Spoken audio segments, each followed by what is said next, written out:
Issue 95.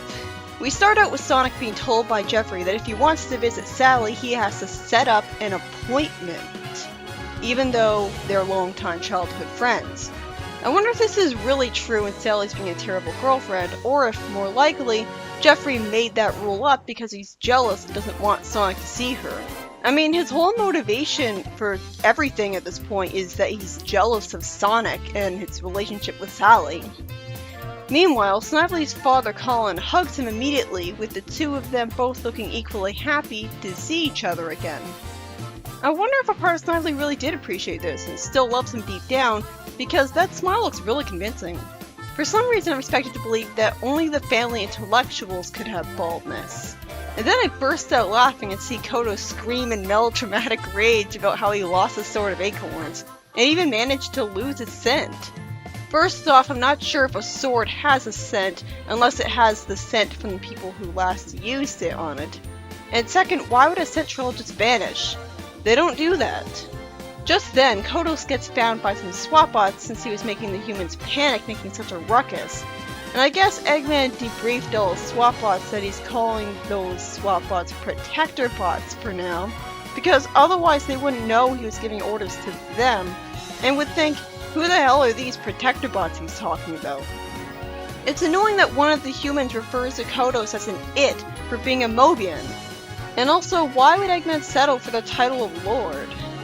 Then we cut back to Sonic, whose thoughts in the narration say that when he found Tails' book bag and no sign of Tails, he for some reason didn't get suspicious about him potentially disappearing. Finally, Sonic tries to go on a rescue mission to save the Overlanders instead of Tails. And fortunately, Bunny proves her loyalty to Sonic by agreeing to give him some backup instead of turning him into the king trying to lead Knothole. And this is especially significant because she's doing this alone this time, instead of following what the rest of her friends are doing. But I'm sorry, I'm gonna need a little more than that to forgive her for saying she'd murder Sonic with heat-seeking missiles despite he saving her life in issue 40 with absolutely no remorse. She hasn't really done much to make up for it since then. Or done much at all. You barely get to see any Sonic and Bunny friendship moments. But it's a start. Bunny keeps up with Sonic's speed and then flies over Robotropolis with her bionic leg rockets while carrying Sonic, making me really wish the two were allowed to just go on missions together a lot more often since they're both equally competent. And then Sonic points out a plot hole. Why haven't they all been turned into robot slaves? Sonic then snarkily remarks that Eggman going soft would be about as likely as Sally dating Jeffrey. That's kind of ironic. And after Sonic hears a tree falling and Bunny snarks about how he hates Eggman so much that he just assumes he's responsible for anything bad that happens, even though she doesn't really have much of a point since Eggman hates nature, so why wouldn't he be responsible for a tree falling? The two of them then see Kodos and Arachnus fighting each other, and for some reason it doesn't make any sense to the heroes as the narration says they'd always been pretty tight. How would they know what their relationship was like? Maybe they weren't very close. Finally, Eggman explains to Snively why he hasn't roboticized the Overlanders yet. He shows him a tall robot and says that this will be a far more innovative use for their extended family. Huh? Is he planning to fit everyone in there? All at once? This doesn't really explain anything. Then we see Hope adorably go into bed with her grandma out of fear, and her grandma proves her faith in her by believing her about the Robian, and considers seeing if Eggman has an explanation for it. Then we see that Kodos pretended to be out cold so we could get the jump on Bunny, and that scares Sonic into ordering Bunny to go home and let him handle this, causing her to call him macho and inexplicably leave instead of completely ignoring what he said. Well, thanks for being useful, Bunny. Sonic ends up falling in a net made of Arachnus' silk that she had left there for some reason, but fortunately Arachnus used Kodos being distracted as a perfect opportunity to attack him. For some reason, Arachnus frees Sonic when there was no indication that she was the type to stop being evil so fast, not to mention no dialogue from her that would properly establish the personality. And Sonic drags the unconscious Kodos behind him, as I hope he'll stay that way, with the story ending with us seeing eggs in a net of silk. Arachnus' eggs?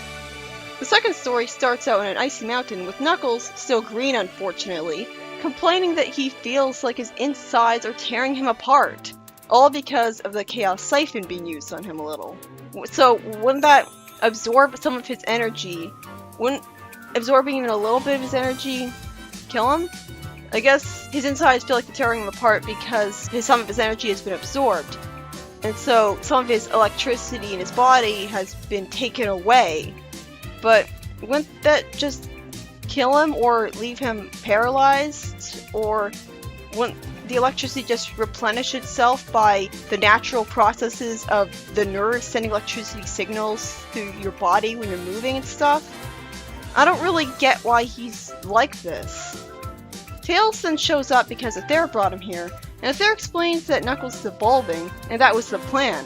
It was the plan all along for him to turn green like this. Tails then says the stupid line that nobody would plan to intentionally hurt someone, even though he's met Eggman and Kodos and Arachnus and Ixis and so on and so forth. What were they thinking when they wrote that line? The pain-racked Knuckles sends a tidal wave of energy from his being, probably in an instinctive attempt to feel better while too much in pain to realize that it might hurt Tails. Unfortunately, Aether protects Tails from the energy with his magic, and tells Tails to shield his eyes so that he wouldn't go blind. After that, Knuckles seems to have teleported away, and after Tails is told that Knuckles went to the floating island, an explosion happens causing a hole to appear in the ground, and Tails immediately talks to Knuckles through the hole. Tails goes up to Knuckles again, lampshading his thoughts the fact that he doesn't know what to do because this is all so beyond him.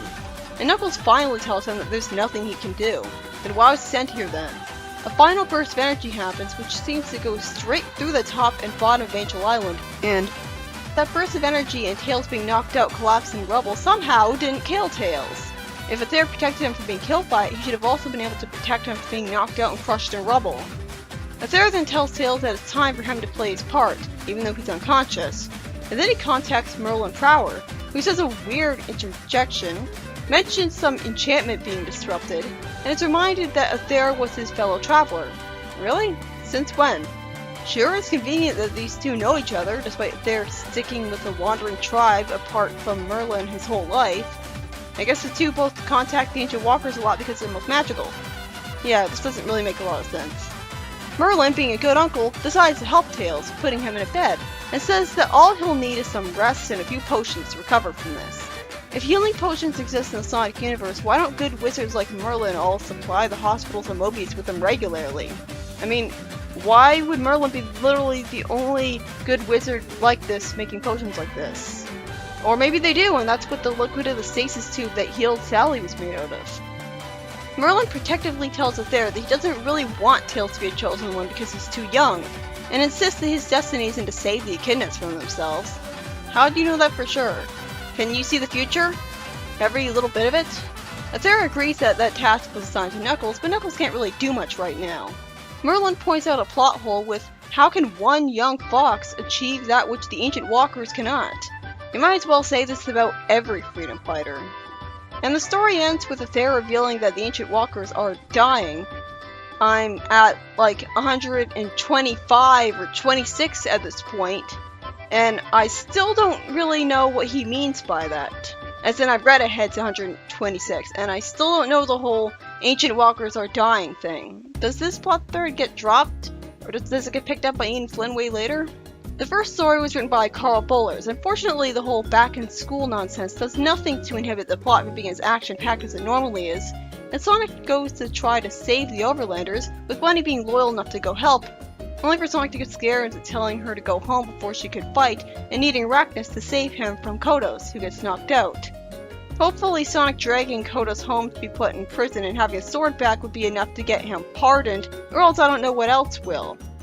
I found it annoying that Sonic didn't get suspicious and worried at Tails not coming back from school at all, when he got worried for that exact same reason in the Metal Sonic arc earlier. Other than that, it was pretty action-packed. I just have to wonder why Arachnus helped Sonic. Is she good now just because she hates Kodos, or did she just want to spite Kodos? And in the second story, not much of anything really gets accomplished. Knuckles is in a lot of pain for some reason, as the amount of chaos energy in him is causing him pain just to be a dick, I guess, and Tails naturally isn't able to help him, and gets injured by a blast of energy and rubble. But all of a sudden, Aether knows Merlin Prower because Duke's Ex Machina, and suddenly Tails will be just fine. It is really nice to see Merlin being a caring uncle, caring for Tails being protective enough of his nephew to not want him to risk his life. But just because they're both magical doesn't mean them knowing each other makes sense. And it ends with it being revealed that the Ancient Walkers are dying. First off, all of them, at the same time? The more of them there are, the more unlikely that sounds. And second, why couldn't they just use their infinitely powerful magic to cure themselves or something? It's never been established what they can and cannot do.